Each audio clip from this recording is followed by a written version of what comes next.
tarde. O programa Gente que Fala está começando pela Rádio Trianon AM 740 de São Paulo, pela Rádio Universal AM 810 de Santos e também pelas redes sociais. Imagens do Instagram, do Facebook, do nosso canal no YouTube para você acompanhar a nossa jornada de hoje. E o convite de sempre para todo mundo curtir, comentar e compartilhar a nossa transmissão, participar também pelo WhatsApp, 973350038 é o número. Mais uma vez, 973350038. Eu sou o Mauro Friesman, 12:01. Terça-feira, programa de hoje sempre dedicado à área da comunicação, sob todas as suas vertentes, com o apoio do Instituto Orbis de Pesquisa. E para análise, para a conversa de hoje, dos assuntos aqui, vamos apresentar os nossos convidados. Felício Ramute, ex-prefeito de São José dos Campos, no Vale do Paraíba, pré-candidato ao governo do estado de São Paulo pelo PSD. Tudo bem, prefeito Felício Ramute? Muito bem-vindo, obrigado pela presença. Boa tarde, Mauro, um prazer estar com vocês, do Gente que Fala, acompanhado do Tony. Vai ser uma manhã aqui, esse início da tarde, de muito aprendizado. Certamente, vamos seguindo aqui com a apresentação dos nossos convidados. Doutor Sérgio Jafé, advogado, especialista em direito imobiliário. Jafé, muito bem-vindo mais uma vez ao Gente que Fala, você está bem? Graças a Deus, tudo em ordem, Mauro. Eu só não estou me vendo aqui na telinha. Será que teve algum problema? Você está me vendo? Não estamos te vendo, apenas estamos te ouvindo. Algum problema com a sua conexão? Vamos combinar. Talvez seja melhor. Agora sim. Agora sim. Então, agora estou ao vivo. Desculpe, Sérgio, por isso que não te citei, não tinha te visto aqui na tela. Achei que você tinha saído para entrar daqui a pouco. Não, mas, prefeito, um prazer. Já ouvi falar do seu trabalho, muito prazer. Ao Tony também. Acho que nós já fizemos até, acho que com o Tony. Vou falar até uma coisa estranha aqui. Acho que nós já fizemos um programa juntos. Seguindo aqui com a nossa... prazer estar com você, Mauro. Prazer, desculpe interromper, prazer estar com você, Mauro, com a Zenilda, com o Fausto, com o Pedro. É sempre uma honra estar aí participando do Gente que Fala. Legal, Sérgio. Não, é engraçado essa nossa abertura aqui, a gente dando risada já logo de cara. Os ouvintes e os espectadores não têm ideia do que é isso antes da gente entrar no ar, né? O que a gente conversa antes e como a gente se diverte e já vai fazendo o esquenta, né? Para o programa começar já com um bom e com um alto astral, né? Para a nossa conversa de hoje também, o Tony Mastalia, ator, publicitário, ele é diretor e criador de estratégias de marketing político. Mais uma vez com a gente. Tony, e aí, tudo bem? Tudo bem, Mauro. Prazer estar aqui com vocês. Muito obrigado pela oportunidade. Prazer muito grande estar com o Jafé, estar com o Ramute aqui. Venho alegre porque eu tenho certeza de que eu vou aprender muito com esses caras e as pessoas que tiverem a oportunidade de nos ouvir também.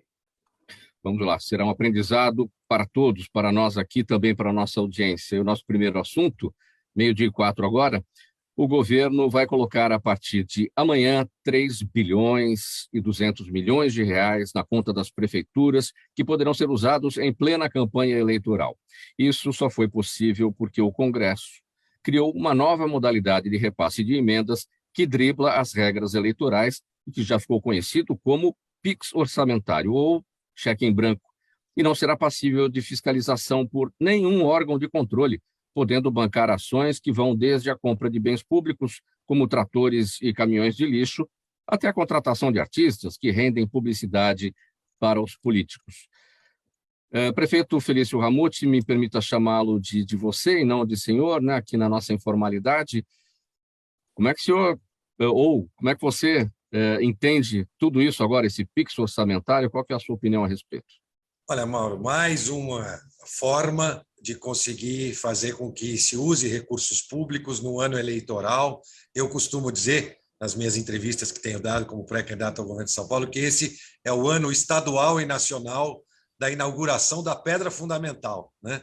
De governadores para reeleição, presidentes, é uma beleza, inauguram pedras fundamentais, resolvem todos os problemas que não conseguiram resolver ao longo do mandato, quando falta 4, 5 meses para a eleição. E, mais uma vez, o Congresso Nacional facilita o uso de recursos públicos sem a fiscalização necessária e com um objetivo claro de poder dar algum retorno eleitoral nas suas áreas e locais de atuação. Então, normalmente, esses deputados vão até o local, dizem que levaram a emenda e que agora vão poder comprar isso, aquilo ou aquilo outro, justamente ano eleitoral. Por isso é tão difícil a gente conseguir renovar com qualidade a política. Então, lamentavelmente, é uma notícia que não tem nada para comemorar. Ainda que o apelido, que é o PIX, é uma boa estratégia tecnológica, facilitou a vida do cidadão, mas esse uso do PIX é um uso incorreto, facilitando, então, como você bem colocou, o uso de recursos públicos em ano eleitoral e ainda sem uma fiscalização efetiva. Então, uma péssima notícia para iniciar essa manhã aqui.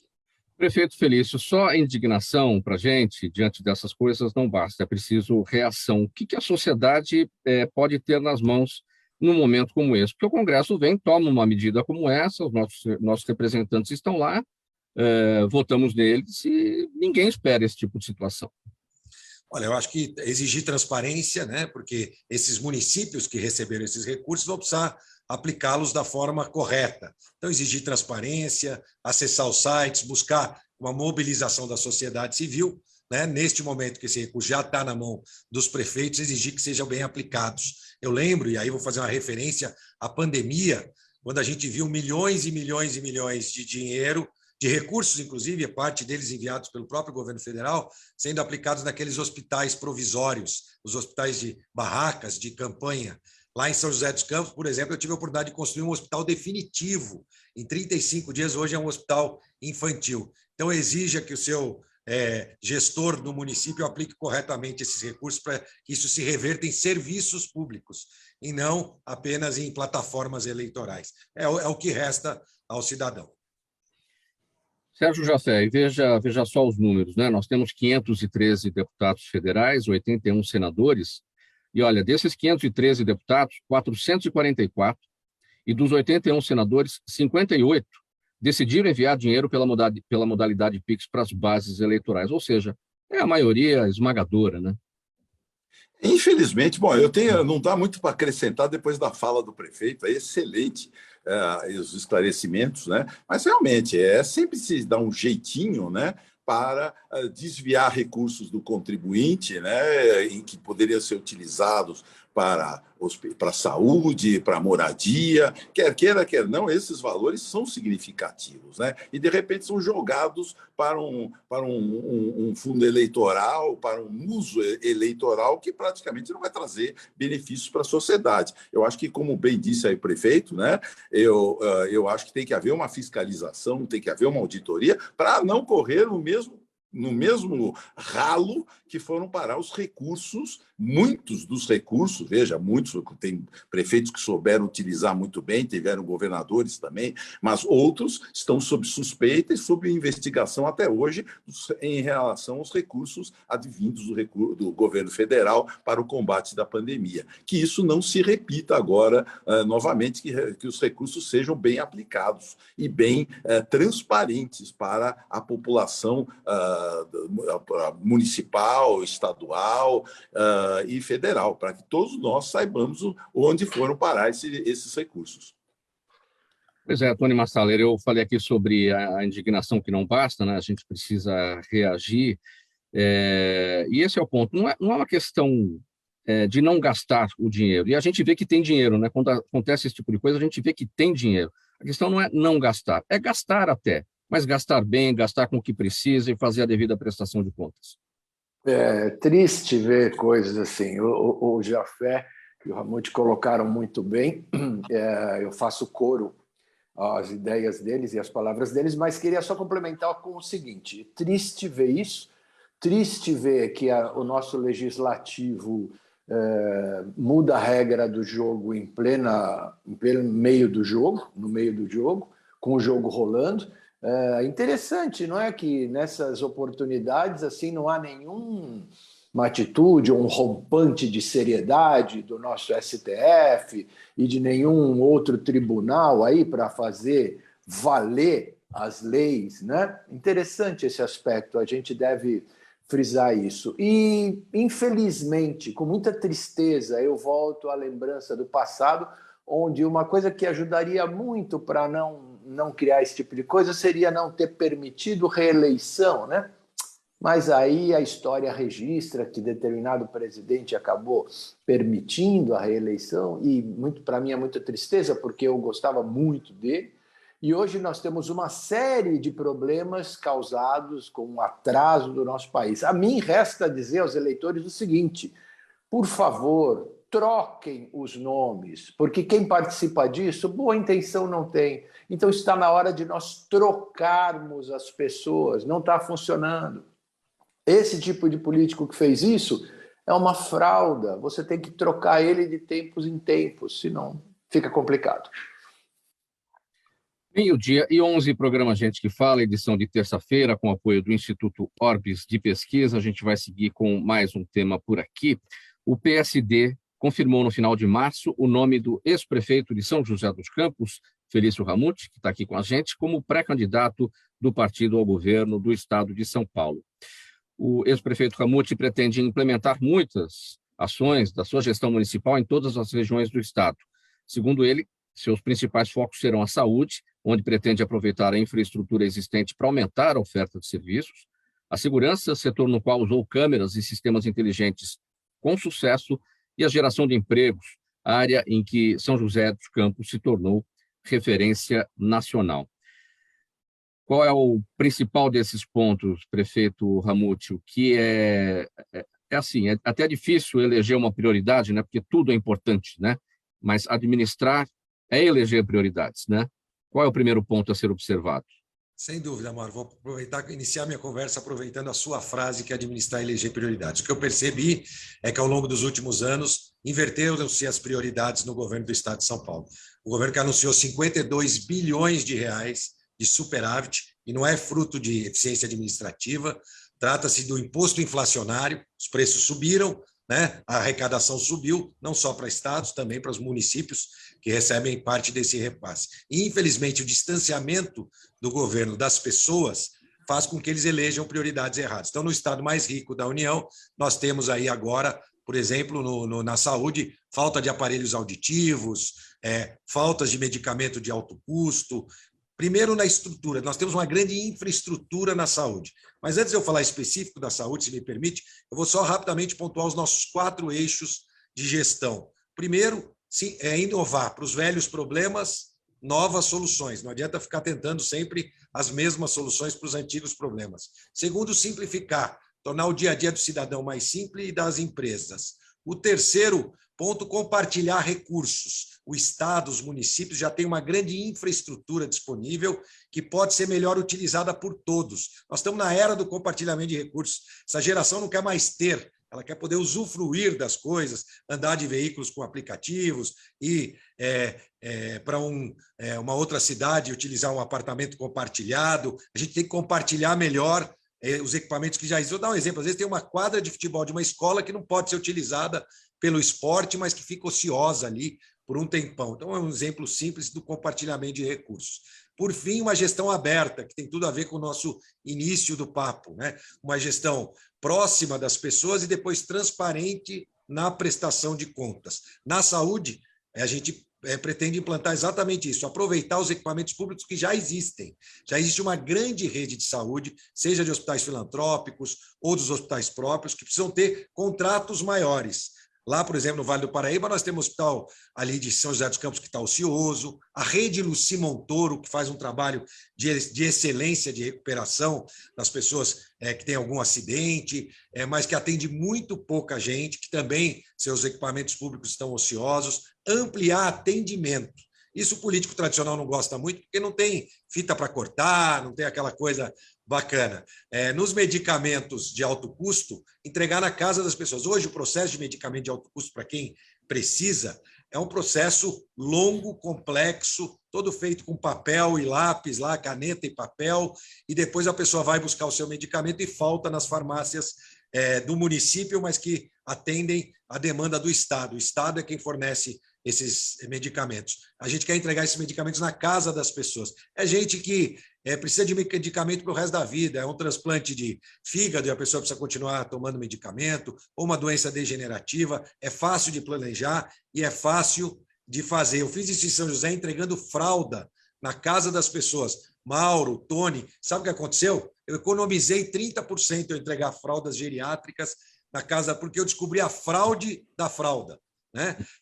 Era gente que ia lá, retirava a fralda nas redes de saúde, não precisava, ou algum tipo de desvio que existia, e hoje a gente eliminou isso entregando na porta das casas das pessoas. Vamos entregar medicamento de alto custo e fazer com que a gente tenha o CROSS, que é o Sistema de Regulação Inteligente. Então, é preciso digitalizar a saúde do Estado. Eu visitei já várias cidades e, para o meu espanto, a maioria delas sem qualquer equipamento, computador ou software para gerir a saúde. Sem informação não tem gestão. Então, nós vamos implantar um sistema do Estado naquelas cidades que ainda não possuem sistema digitalizado e naquelas que possuem, vamos integrar os dados para que o CROSS, que é o sistema de transferência desses pacientes por todo o Estado, possa ter mais inteligência. De forma breve, esse é um ponto tão importante e, na segurança, eu posso falar daqui a pouquinho um pouco mais. Prefeito Ramute, para a execução dos trabalhos, evidentemente, é preciso ter um ambiente favorável dentro da Assembleia Legislativa de São Paulo. A gente vive um país polarizado de ponta a ponta, não é só em Brasília, mas em todas as câmaras municipais, em todas as assembleias. Em que medida uma falta de base de apoio na Casa Parlamentar prejudica o seu trabalho? O senhor não enfrentou isso em São José dos Campos, porque o senhor tinha a sua base lá, mas certamente a Assembleia Legislativa terá novamente uma divisão, a correlação de forças será muito difícil para o próximo governador, e boa sorte na sua corrida inicialmente. O Mauro, Tony, Sérgio, de fato, é fundamental a paz política entre o Executivo e o Legislativo. Eu, quando fui eleito a primeira vez em São José dos Campos, comecei a campanha com 2% dos votos, terminei com 62% dos votos. A nossa base elegeu apenas 9 dos 21 vereadores, então, da Câmara Municipal, mas com diálogo, respeito, trazendo e aproximando, sim, esses, no caso, os deputados do governo, mostrando que o nosso plano de governo, com o apoio da população, foi escolhido, claro, se eu tiver a honra e o privilégio de ser escolhido pela população do Estado de São Paulo como governador, é possível entrar num entendimento entre o Legislativo e o Executivo. Eu sei fazer isso.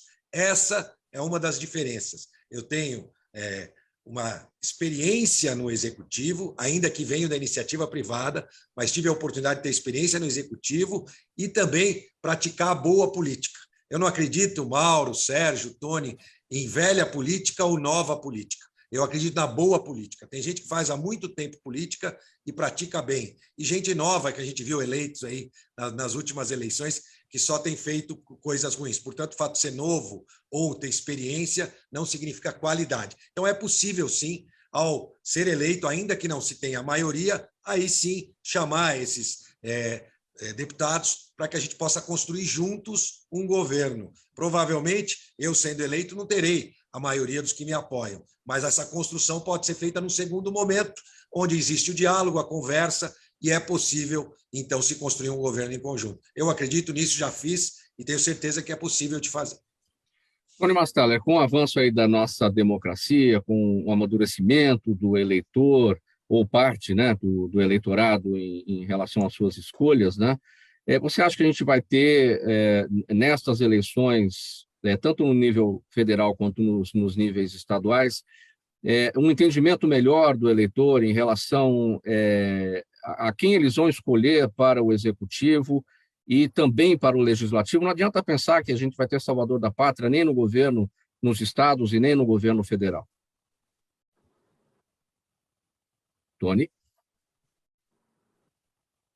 Tony Mastaller, perdemos o sinal do Tony. Vamos seguir com você, Sérgio Jafé, depois a gente volta aqui para o prefeito Ramute. Como é que você entende essa questão do nosso eleitorado aí com o amadurecimento da nossa democracia? Olha, eu entendo o seguinte, eu acho, inclusive eu tenho que pegar um pouquinho aí na carona das palavras aí do prefeito Felício, muito, muito bem colocadas, né? Que hoje mesmo, sempre se dizia, né? Vamos renovar, a renovação do Congresso e do Nacional é de suma importância, também acho. não obstante ao fato de que, de 2018 para cá, tivemos decepções com algumas dessas renovações, né? Aquilo que lógico, tivemos outras renovações, novos integrantes das casas legislativas que corresponderam às expectativas, mas, infelizmente, a maioria não corresponde.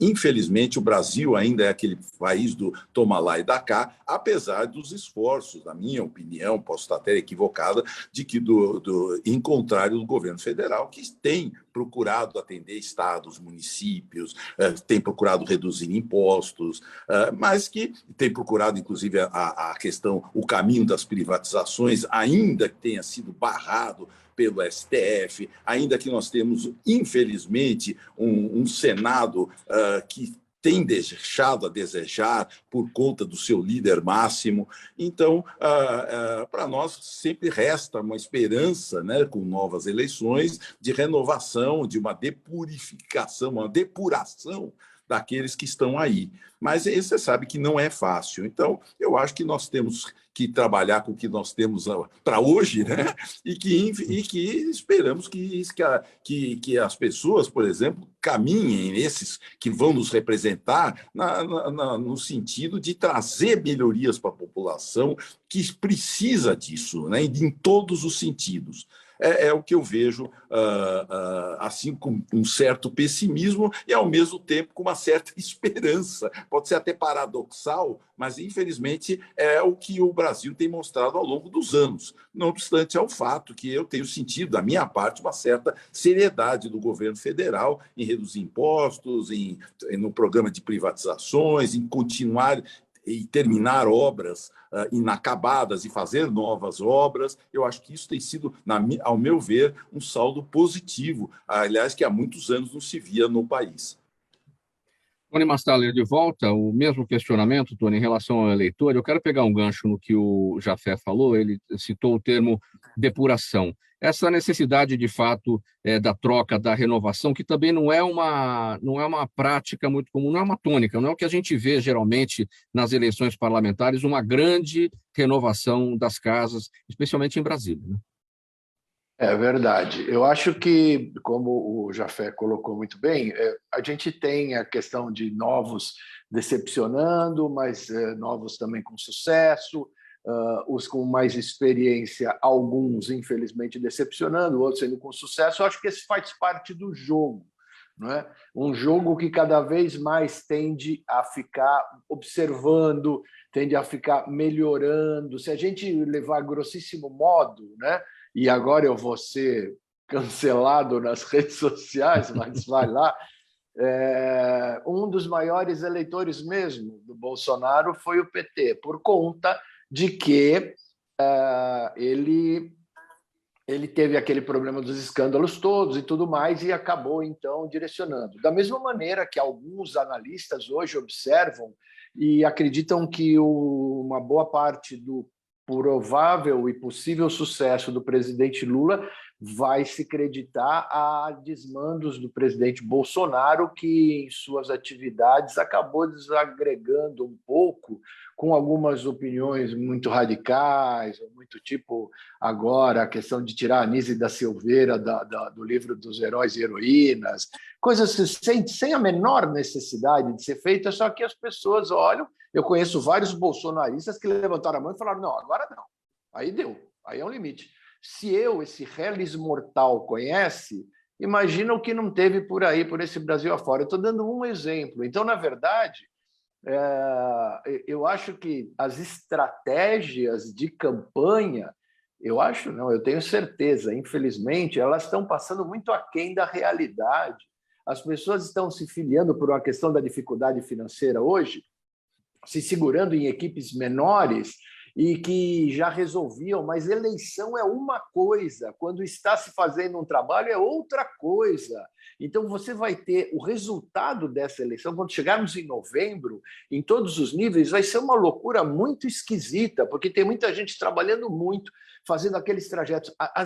O que está se faturando de pedágio é uma loucura, porque o que eu vejo de político viajando para fazer reuniões nos lugares, tudo, isso, você está dizendo que é desprezível? Não, Mas não é só isso que faz ganhar uma eleição. Não queira aparecer com aquele monte de gente, que isso qualquer Photoshop faz. Tenha mais conteúdo no que está fazendo. Eu acho que o caso de São Paulo, e o Ramute me permita comentar, ele é um dos estados que melhor reúne boas candidaturas. Tem uma outra boboca, mas boas candidaturas estão reunidas no estado de São Paulo. Então, nós temos, e eu espero ver isso concretizado, um debate num nível melhor. Exceção de uns 2 ou 3, o restante, claro, e também aqueles outros que não devemos levar em consideração. Mas tem uma turma aí que é boa e o que anima o Estado, né? Prefeito Ramute, para falar um pouco também da segurança pública, tem pesquisas que mostram a preocupação da população colocando em primeiro lugar a segurança pública. Nunca foi assim, sempre foi a educação, sempre foi a saúde, os pontos principais que chamavam a atenção das pessoas. Hoje, se você não tiver saúde, você pode ter saúde, pode ter educação, se você não tiver segurança pública, você não sai de casa. Quais são as estratégias para mudar esse estado de coisas que a gente está vivendo?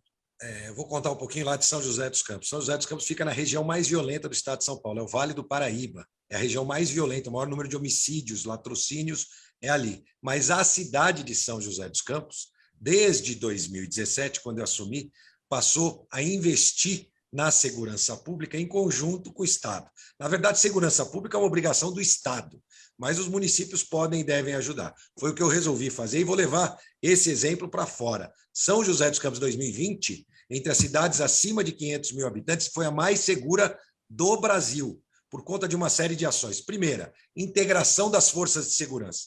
Eu, a cada 2 meses, sentava Polícia Civil, Polícia Militar, Polícia Federal, Polícia Rodoviária Federal, Estadual, Polícia Científica, Guarda Civil Municipal, todos juntos à mesa, deixando as vaidades de lado e procurando servir o cidadão, todos remando, vamos dizer assim, na mesma direção. Mauro, eu tive que apresentar, numa ocasião, o comandante da Polícia Militar para o delegado da Polícia Civil, ali naquela reunião, porque eles não se conheciam. Então, como é que pode dar certo segurança pública se a gente não tem essa união? É interessante, porque a gente nasce independente, dependendo dos pais, até para nos alimentar. Quando adultos, achamos que somos independentes. Lê do engano, somos todos interdependentes, ainda mais na prática de políticas públicas. Então, ali a gente chamou de São José Unida. Primeiro ponto. Segundo ponto, tecnologia. Implantamos 1.000 câmeras de segurança, reconhecimento facial, integração com os sistemas do governo federal. É a única cidade do Brasil ou estado que tem um sistema integrado do governo estadual e federal funcionando. Então, nós temos o Cortex, que é um sistema do governo federal de segurança, e o sistema Detecta do governo estadual. A gente lê as informações e consegue identificar veículos roubados, até mesmo a fisionomia de pessoas procuradas, para ali imediatamente atuar. Então, tecnologia, nós vamos implantar 30.000 câmeras no estado de São Paulo para levar também essa segurança para o cidadão comum. A gente consegue ter 85% do índice de esclarecimento de homicídios e latrocínios na cidade de São José dos Campos. O estado de São Paulo tem 60%, aliás, tem 30%. O país, a média, é por volta de 30% de esclarecimentos. Então, a gente precisa levar a inovação, tecnologia, valorização da Polícia Civil. A Polícia Civil, né, é comum a gente ver delegado da Polícia Civil passando chapéuzinho nas cidades para poder pintar a parede da delegacia, no estado mais rico da federação. Então, vamos aumentar o salário da Polícia Civil e essa integração em tecnologia. A gente acredita que assim a gente consegue oferecer para o cidadão mais segurança no estado e fomentando, claro, atividades dos municípios. Lá em São José dos Campos, toda a iluminação foi trocada por LED, sem custo para o município, porque a economia da conta de luz paga o investimento que aconteceu, isso ajuda na segurança pública. A Guarda Civil foi equipada, foi a única guarda que tem carros elétricos, 100% elétricos. Aliás, a Polícia Militar de São José dos Campos também é a única que utiliza veículos elétricos que foram cedidos pela Prefeitura para a utilização. E também muito interessante, Mauro, Sérgio e Tony, nenhuma câmera pertence ao município. São todos serviços comprados como serviço e não como produto. Por quê? Porque aí, quando quebra uma câmera, a empresa tem 1 hora para ir lá, trocar a câmera, arrumar a fibra, porque a gente sabe como é uma câmera quebrada numa cidade, quanto tempo demora para conseguir consertar, às vezes, fazer uma licitação. Então, é possível fazer diferente no estado de São Paulo, usando tecnologia e integrando as forças de segurança. 12:30 agora, programa Gente que Fala. A gente vai dar uma paradinha, uma pausa breve, mensagem do nosso apoiador e retornamos em seguida aqui com a sequência dos nossos assuntos. Até já. Toda ação estratégica de sucesso tem um componente fundamental: um instituto de pesquisas ético, rápido e preciso. Afinal, é ele que vai fornecer informação confiável, sem achismos ou palpites. E isso, numa época de mudanças rápidas e repentinas, é fator crítico de sucesso. A Orbis é um instituto de pesquisas que une precisão e confiabilidade estatística com a mais alta tecnologia em pesquisas do mercado. Tem inteligência artificial, robótica e Big Data, entre outros recursos, para que você tenha uma informação correta, confiável, com o menor custo e no menor tempo possível. Na sua próxima ação, seja ela corporativa ou política, comece pela Orbis, porque com a informação correta, você vai mais longe, mais rápido e com mais segurança. Faltando 29 minutos para 13h, estamos de volta pela Rádio Trianon AM 740 de São Paulo, Rádio Universal AM 810 Santos e também pelas redes sociais, imagens do Instagram, do Facebook, do nosso canal no YouTube, programa Gente que Fala, edição de terça-feira com apoio do Instituto Orbis de Pesquisa. Vamos falar aqui sobre mais um tema. Você que mora em prédio, em condomínio, vai se interessar por esse assunto aqui. Certamente você já viu algo semelhante. Expulsão de condomínio, ou melhor, expulsão de condômino antissocial, é possível? Essa é uma pergunta muito comum em reuniões condominiais sobre moradores que insistem em desrespeitar o estatuto ou o regulamento interno do condomínio. Na maioria dos casos, há um temor sobre o que pode ou não pode ser feito em relação a esses infratores, sejam eles inquilinos ou proprietários. Sérgio Jafé, afinal, expulsão de condômino antissocial é possível? Tem casos, você conhece? Bom, é uma questão controvertida, né? Na qual eu tenho um posicionamento e já sei que tem muita gente que discorda desse posicionamento, mas eu entendo que expulsar alguém de um condomínio, ainda que por força de desassossegos reiterados causados pelo condômino, né? O que é o condômino antissocial? Uma figura introduzida pelo Código Civil de 2002, em que rotula aquele condômino que efetivamente descumpre o regramento condominial, as regras de convivência do condomínio, até com brigas, com ofensas, com maus tratamentos a condôminos, bem como a funcionários, como a terceiros também, que prestam serviços aos condomínios, né? Mas eu entendo que expulsar por isso, e você está, inclusive, estaria se ofendendo o direito de propriedade garantido pela Constituição Federal.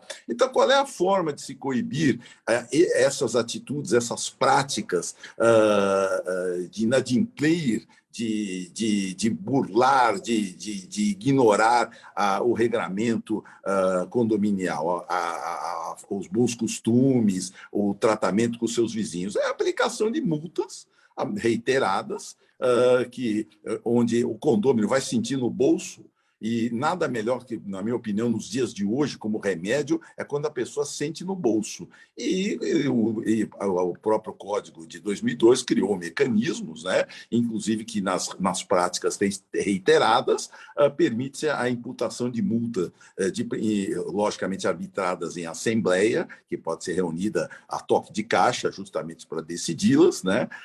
A imputação que gera de 5 contribuições condominiais até o décuplo, ou seja, 10 contribuições condominiais, e isso de forma reiterada, de uma forma tal que ainda que o condômino não esteja pagando essas multas, elas poderão ser cobradas em juízo e ensejar, inclusive, com o tamanho da bola de neve que isso vai se transformando, que elas são reiteradas, e com a tabela de correção dos débitos judiciais à base de 1,04 ao mês, pode propiciar que, inclusive, este condômino venha a perder o apartamento. por não poder arcar com o montante da multa ao final do processo. E, além do que, é possível se ingressar com processo penal, com inquérito, para justamente... Então, esse condômino vai ser também demandado na área penal. Então, independentemente de tomar-se uma decisão brusca, não, vamos expulsar o condomínio, vamos estar com uma ação para expulsar o condômino, que isso estaria também a afetar aqueles parentes, aqueles familiares que com ele residem. Isso aqui não é o direito romano antigo, ou o direito grego, né? Que nos primórdios a pena deixava de ser personalíssima e atingia a família, atingia terceiros. Então, a rigor, há outros mecanismos que não a expulsão, porque você fere, inclusive, o direito de propriedade, né, garantido na nossa Magna Carta de 88. Já foi até aqui, a gente, até pouco tempo, a gente conhecia o condômino antissocial, aquele que faz barulho fora de hora, não paga a taxa condominial, leva o cachorro nos elevadores sociais, enfim... comida para piscina, enfim, tudo errado. Esse é o antissocial. Briga com todo mundo. Isso é o que a gente via até pouco tempo. Tem um outro tipo agora de condômino antissocial por conta dessa polarização política que a gente vê. A gente vê briga entre vizinhos, entre condôminos, por causa de política. Isso aí também tem chamado sua atenção? Tem sim. Inclusive, eu mesmo tive agora recentemente, coincidentemente, no meu escritório, um condomínio que teve esse problema, inclusive é um condomínio de alto padrão, e dois condôminos praticamente quase chegaram às vias de fato. Então, para isso que existem as multas, para isso que existem a questão, né, de acionar a autoridade policial, isso acaba se resolvendo. Agora, expulsar essas pessoas que têm o direito de propriedade, eu já acho que já amplia-se uma forma punitiva que, para mim, remete aos tempos da antiguidade ali, tá certo? Então, o que ocorre? Porque você não vai só expulsar essa pessoa. Então, o que ocorre? Aqueles familiares, se fosse possível a expulsão, apesar que eu já vi decisão nisso, sacramentando essa possibilidade, pelo menos em primeira instância, inclusive estou até acompanhando o processo, não é meu, é um processo que eu estou acompanhando já nas instâncias superiores, porque, veja bem, você está atingindo o direito de propriedade e você está atingindo aquele comorador ali que não fez a ofensa. Então, o filho, ou a esposa, ou vice-versa, que não fizeram ofensa, então, de repente, eu teria que deixar o condomínio acompanhando, né, aquele ofensor, ou então teria que dele se separar. Então, você veja, uma situação absolutamente esdrúxula. Mas, evidentemente, que a coletividade condominial não pode ser prejudicada por este ou aquele condômino que não respeita, que não sabe dialogar, que não sabe respeitar o regramento condominial. Isso realmente não pode. Então, como coibir isso? No bolso e, inclusive, invocando a autoridade policial, seja a que nível for, tá certo, dos condôminos. E ainda nesse tema condomínios, faltando 22 minutos para 1h da tarde, aqui no programa Gente que Fala, é o seguinte, pessoal. Em vigor desde setembro de 2020, a Lei Geral de Proteção de Dados é um desafio para muitas empresas que precisam adotar medidas para impedir o uso ilegal de informações pessoais de clientes. Um condomínio também lida com dados, seja de condôminos, visitantes e funcionários, embora não seja para fins econômicos, como numa empresa, mas há a mesma obrigação de garantir que o processo esteja de acordo com a LGPD, que é a Lei Geral de Proteção de Dados. Eu começo com o prefeito Ramute, que tem uma vivência aí nessa questão da tecnologia, da informação e essa necessidade aí da proteção dos dados. Mauro, o Jafé falou sobre essa questão do condomínio, né? E hoje, na verdade, os condomínios têm condomínios maiores que muitas cidades, né, no estado de São Paulo. Certamente. É incrível, mas eu acho que a grande palavra que resolveria tudo isso era cidadania. Se as pessoas soubessem exercer, né, cidadania, respeitar uns aos outros. Seria o mundo ideal. Lamentavelmente, isso não acontece, ele colocou bem, que ele é contra a expulsão. Eu fico imaginando aqui, só para a gente dar uma descontraída, se o poder de indulto, no caso desse, fosse expulso, seria do síndico. Se ele teria poder de também dar um indulto do expulso, quem sabe, talvez. Aí seria, já dá até para dar um nome, seria a graça condominial. Agora, de fato, sobre a informação, é um desculpa, Me desculpa, prefeito, que agora você levantou a bola, aí eu vejo uma reunião de condomínio onde alguém fala, senhor presidente do condomínio, por favor, não faça graça condominial. Pode seguir, prefeito. E sobre a questão da lei de proteção de dados, realmente é um desafio. As prefeituras têm passado também por esse processo, porque tem informações que são sensíveis, outras não, e é uma grande missão. Existe uma indústria, né, que tem ajudado, é uma boa indústria, gerando emprego, renda e fazendo com que seja os condomínios, as empresas ou os órgãos públicos possam se adaptar a essa garantia dos direitos, né, do sigilo quando necessário. Na questão da segurança pública, isso é mais flexível, né? Por isso que a gente consegue ter esse reconhecimento facial, essas informações, acesso a dados sensíveis para os fins de segurança pública. Mas, de fato, no condomínio deve ser um grande desafio. Aí eu vou deixar os nossos especialistas falarem, o Sérgio, o Tony aí. É uma missão complexa. Nas prefeituras tem sido um grande trabalho para fazer toda essa adequação. Tony, sua vez. Então, eu vejo também, eu acho que a expulsão seria alguma coisa, mas a gente está vivendo uma situação que não vai agora. Tony, você está com problema de novo da sua conexão, seu áudio e sua imagem bem prejudicados. A imagem está bem pequenininha aqui para a gente e seu áudio está bem picotado. Vamos combinar de novo aquela saída de fininho, a francesa, aí você volta, conecta e a gente segue. Mas vamos seguir aqui, então, com o próximo tema, que é justamente o do Tony Mastaler. Mas eu vou pular aqui, então, olha, vamos fazer o seguinte, vamos inverter tudo. Olha, o Tribunal de Justiça de São Paulo determinou que o governo estadual divulgue informações detalhadas a respeito de sua política de renúncia fiscal. A decisão atende a um pedido apresentado em 2019 pelos deputados Paulo Fiorilo e Teonílio Barba, do PT, que afirmam que o governo de São Paulo não explica detalhadamente a estimativa de impacto efetivo da desoneração no orçamento público, desrespeitando a lei de responsabilidade fiscal, e não divulga as empresas agraciadas sob a justificativa do princípio constitucional da inviolabilidade do sigilo fiscal. Prefeito Ramute, mas existe fiscalização a respeito, existe controle, na verdade, a respeito dessas questões de renúncia fiscal. Essas informações estão disponíveis para todos pela lei que nós temos aqui de acesso, a lei de acesso... Sim. Uhum.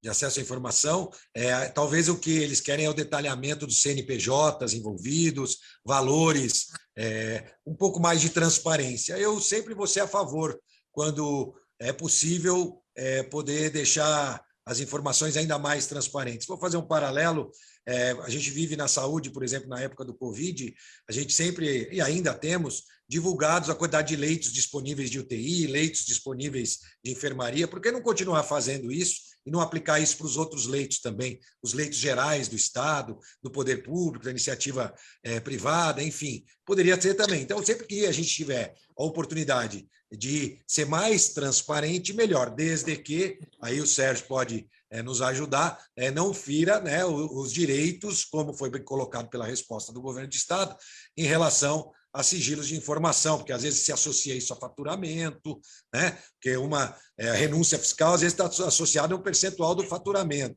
E aí, ao saber qual foi o valor de renúncia fiscal, fazendo a conta ao contrário, você consegue chegar no valor do faturamento da empresa. Então, talvez essas sejam algumas situações delicadas em relação a essa divulgação, por isso que o Estado ainda não o fez. Mas eu sempre vou defender, quanto mais transparência, melhor.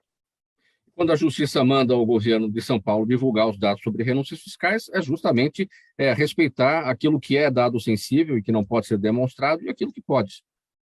É isso que deve ser seguido agora dessa sentença que os deputados, se não me engano, acabaram de buscar para que seja exposto dentro da possibilidade legal.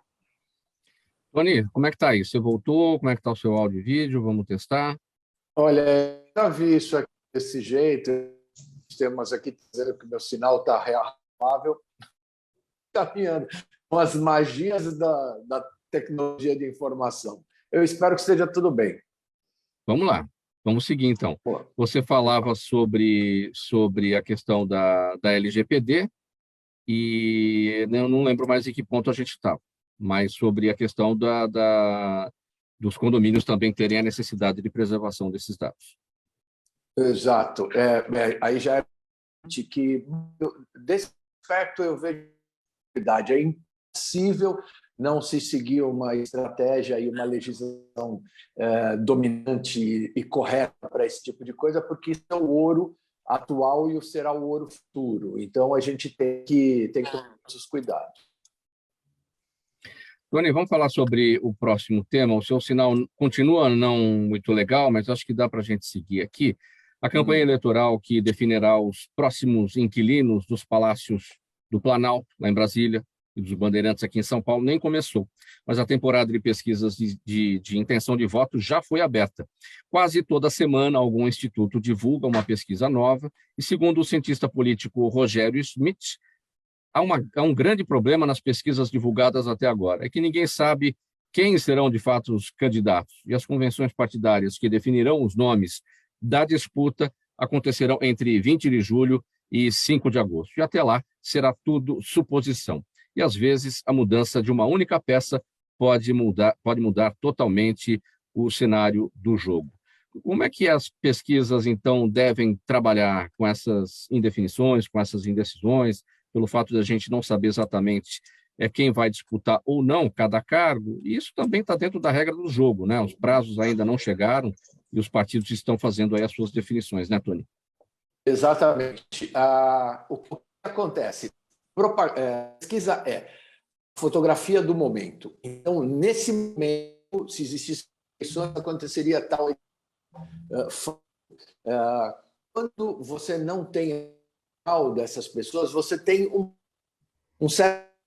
O que eu consigo dizer é o seguinte: nós teremos muita, mas muita mudança, porque muitas das estratégias estão equivocadas, estão estratégias baseadas em dados de 2018, porque não estão as campanhas não estão gastando, eu entendo isso, mas elas não estão gastando. Tony, vamos fazer uma coisa. Vamos combinar o seguinte: fecha a sua imagem e segue só com o seu áudio. Não é legal para a rede social isso, mas senão a gente não vai conseguir te ouvir. Você vai consumir menos banda aí de transmissão. Fecha a sua imagem, fica com o seu áudio, a gente vai te ouvir melhor. Já fechei, posso continuar? Pode seguir, vamos ver se vai. Ok. Então, o que acontece? Você tem a fotografia do momento quando é uma pesquisa. Acontecendo é o seguinte: vai ter uma não está dando não, Tony, não está dando não. Realmente a gente não consegue entender, está muito picotado o seu áudio, a gente não consegue entender a sua explicação. Vamos falar aqui com o prefeito Felício Ramute. Bom, prefeito, temos esse prazo aí, então, entre 20 de julho e 5 de agosto para as definições. O seu nome já está definido, então pode ali estar já nas pesquisas, né, de intenção de voto. Como é que a gente lida, então, com essas suposições? Quem está, quem não está? Mauro, vou pegar o gancho do Tony. Realmente, eu acho que as metodologias são ainda muito antigas em relação às pesquisas. Eu acredito nas pesquisas, confio, mas acho que cada vez mais o eleitor define seu voto no final da eleição. Mas a gente tem cenários diferentes. Posso te dizer que do governo do Estado é a eleição mais aberta dos últimos 30 anos. Ao acompanhar todas as últimas pesquisas, por volta de 80% do eleitorado, quando perguntado espontaneamente, não sabe em quem votar para governador do Estado de São Paulo. Aí, e o primeiro colocado aparece com volta de 5% a 6% dos votos. Na estimulada, o cenário muda, mas a gente sempre considera o voto cristalizado aquele voto da espontânea. Portanto, é um cenário aberto na eleição do governo do Estado, que pode, sim, refletir uma polarização nacional no Estado ou não. Logo no início, o Sérgio estava falando sobre a possibilidade de muitos candidatos, onde a gente tem uma possibilidade de um debate de alto nível. É isso que a gente espera que aconteça de fato, seja uma oportunidade de discutir propostas, planos para o futuro do Estado de São Paulo. Já o cenário federal, eu enxergo que está bem mais cristalizado. Nas espontâneas, a gente tem cenários de 35%, 40%, 35%, 30% de votos para o Bolsonaro e para o Lula. Portanto, é um cenário diferente. O meu posicionamento aqui no Estado de São Paulo é muito claro, aí falando um pouquinho de mim. Eu sou o único candidato independente. Não sou o candidato do Lula, não sou o Haddad, tampouco o Márcio França. Não sou o candidato do Bolsonaro, não sou o candidato do Dória, que é o Rodrigo Garcia, que é mais do mesmo. Eu sou um candidato independente e já me comprometi a, no primeiro ou no segundo turno, continuar com a minha independência em relação ao cenário nacional. Eu acredito que muita gente, e o Tony pode confirmar, também busca uma alternativa fora dessa polarização. Eu só não chamo de terceira via no Estado de São Paulo, porque, na verdade, não existe a primeira e a segunda ainda. Esse cenário ainda não está consolidado, já que os primeiros colocados, como eu disse, na pesquisa espontânea, têm no máximo 5% ou 6% dos votos. Talvez o Tony possa me corrigir, mas é mais ou menos como eu vejo a fotografia, de fato, como bem dito pelo Tony, deste momento da disputa estadual. Antes de voltar para o Tony, prefeito Ramute, aqui eu destaquei aqui, o seu nome já está definido. É claro, é pré-candidato, porque é protocolar, né? Vai ter a convenção, mas já está definido, porque não existe outro dentro do seu partido nessa disputa também de alguém com a vontade de disputar o cargo de governador de São Paulo, como o senhor, né? Então, por isso que eu já digo que é um nome definido, embora tenha necessidade protocolar da definição do partido dentro daquele prazo regulamentar. Vamos lá, Tony, o que acontece agora com o seu sinal?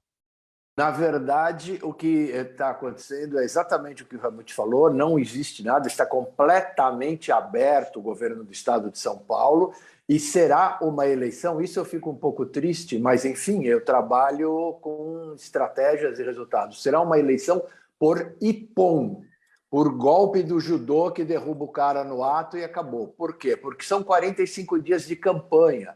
Aí as pessoas vão tomar um pouco mais de ar. A pré-campanha está muito frágil de todos. Muito frágil. Então, assim, nós teremos 45 dias para o ataque. Eu posso fazer uma intervenção? Eu só queria perguntar para os especialistas, aí tanto para o prefeito Felício como para o Tony, se essas pesquisas antecipadas não só servem agora, nesse momento, para tumultuar a vida do brasileiro, do eleitor, porque cada hora é um sobe e desce de pesquisa, principalmente na parte federal, né?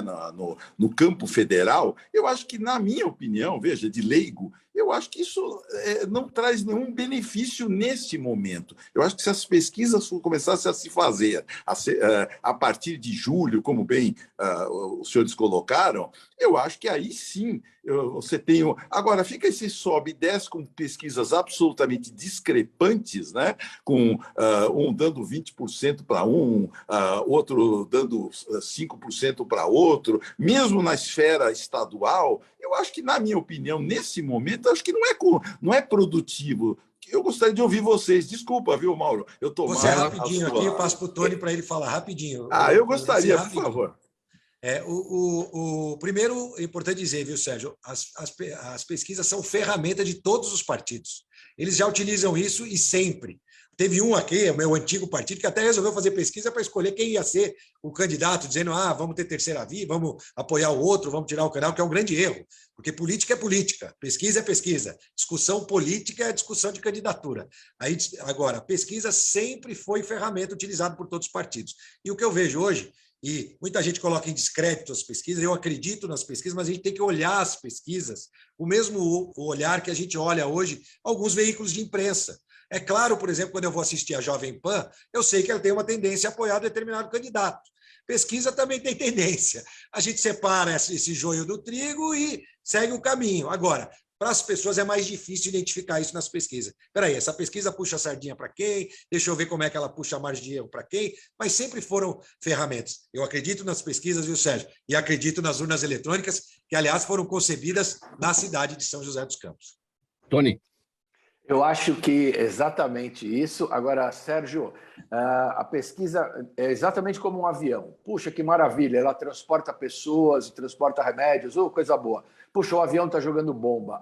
Não, o avião não é bom. Não. A pesquisa sempre é boa porque ela norteia profissionalmente. Agora, quando fazem o mau uso dela, ou algum instituto que é comprometido com algum partido ou com alguma ideologia, aí realmente é complicado, concordo plenamente com você. Mas sempre vai existir e sempre vai existir esse jogo, porque, infelizmente, o esclarecimento do nosso eleitor ainda está aquém do desejado.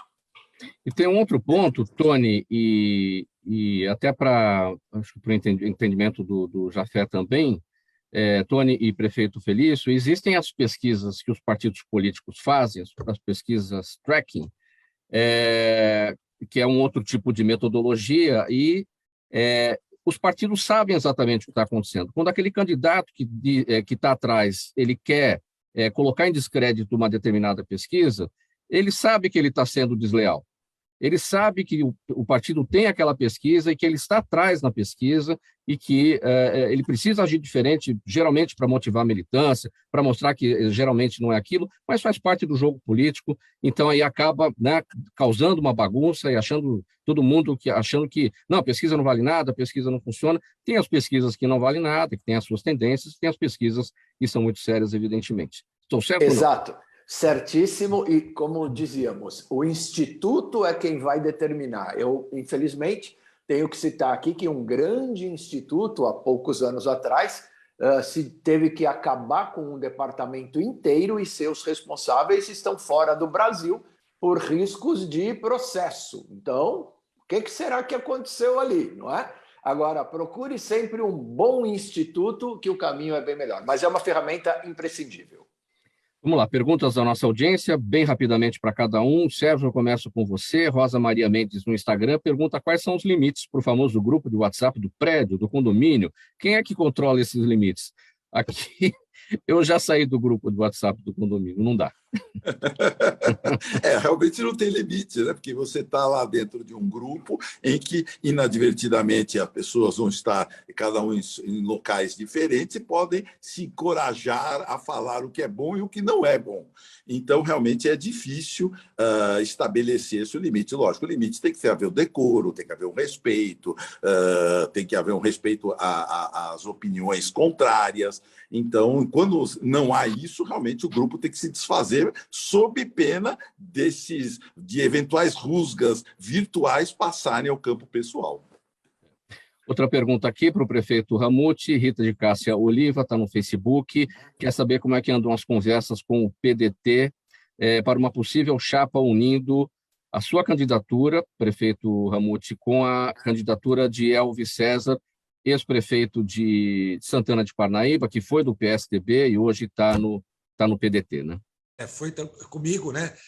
Foi prefeito comigo e foi do PSDB comigo. Foram 28 anos que eu estive no PSDB, saí do PSDB. Eu costumo dizer que foi o PSDB que saiu de mim, não eu que saí do PSDB. O PSDB de hoje não é aquele PSDB. E logo que eu saí, eu já vi essa deterioração tão rápida, infelizmente, do partido que me acolheu ao longo de 28 anos. Bom, mas de fato as conversas estão indo bem. Tive recentemente com Elvis César, ali em Cajamar, e continuamos trabalhando com essa perspectiva de unir. É muito difícil e a gente não pode alimentar uma ilusão, porque normalmente o governo do Estado compra todo mundo aí, né? Atrai todos os partidos, porque ele não promete cargos para o próximo governo, já promete para o governo atual. A gente vê o Podemos agora, está na Secretaria de Esporte, o MDB na Secretaria de Agricultura, mas faz parte do jogo. Não estou reclamando, faz parte do jogo, a gente está fazendo um grande esforço para trazer o PDT, que tem essa vontade de se juntar pelos programas, de fato, para o futuro do governo do Estado. Então, essas conversas ainda estão em andamento, e o Elvis é um cara que eu acompanho o trabalho dele, fez um grande trabalho também em Santana do Parnaíba. O ex-prefeito Elvis César, que já esteve aqui com a gente no programa Gente que Fala, nessa mesma conversa, como a gente está fazendo hoje. Outra pergunta aqui, prefeito Ramute, do Roberto Azevedo no YouTube, ele pergunta se as eleições em São Paulo devem ser muito influenciadas pela polarização nacional ou se ela vai viver um outro cenário. Bem rapidamente. Olha, eu espero que não, mas existe sim essa probabilidade de que aconteça essa reprodução do cenário nacional. Aqui, eu acho que nós temos mais candidatos qualificados, né, para sair fora dessa discussão direita e esquerda, gente pensando nas pessoas e não nas ideologias. E eu espero que a população do Estado de São Paulo possa ter a oportunidade de escutar todos para poder escolher o seu caminho. Eu acho que o Tony pode falar um pouquinho disso também, né, Tony? Pois é, nesse sentido, vai a próxima pergunta aqui do seu Jaime, do Jardim Bonfilholi, para o Tony, se na próxima eleição haverá respaldo eleitoral para radicais de direita e de esquerda. Então, aproveitando também na esteira aqui do que disse o prefeito Ramute, se a polarização nacional vai se refletir por aqui também. Ela sempre acaba jogando um pouco de lama, que é o que está acontecendo nesse momento E é triste porque vai só atrapalhar a nossa questão aqui. Volto a dizer, nós estamos com um número de candidatos interessantes, de bons candidatos interessantes. Tem as coisas que eu prefiro não citar, mas de bons candidatos, quero incluir o Ramute aí, quero incluir o Elvis, que é fantástico. O Tarcísio foi um ministro interessante de se ver. Tem caras muito bons e outros, né? Então, assim, vai se ver isso de uma maneira. E ficar espelhando o governo federal vai ser perda de tempo e um serviço para São Paulo. Outra pergunta, qual é? Muito bem, vamos por... sobre qual? Novamente ruim seu áudio. Tony, a gente vai encerrar por aqui, 1h em ponto, né? E ponto final, nessa edição do programa Gente que Fala, edição de terça-feira, com apoio do Instituto Orbis de Pesquisa. Um agradecimento em nome de toda a nossa equipe aos participantes de hoje, o ex-prefeito de São José dos Campos, no Vale do Paraíba, Felício Ramute, ele que é pré-candidato ao governo do Estado de São Paulo pelo PSD, o advogado Sérgio Jafé, especialista em direito imobiliário, e o Tony Mastaler, ator, publicitário, diretor e criador de estratégias de marketing. Na mesa de som com a gente hoje, o Isaac Barros. Valeu, Isaac, aí pelo apoio nas nossas operações. Sérgio Souza, gerente técnico da Rádio Trianon. Apresentação minha, Mauro Friesman, pauta e redação do Pedro Schiavon.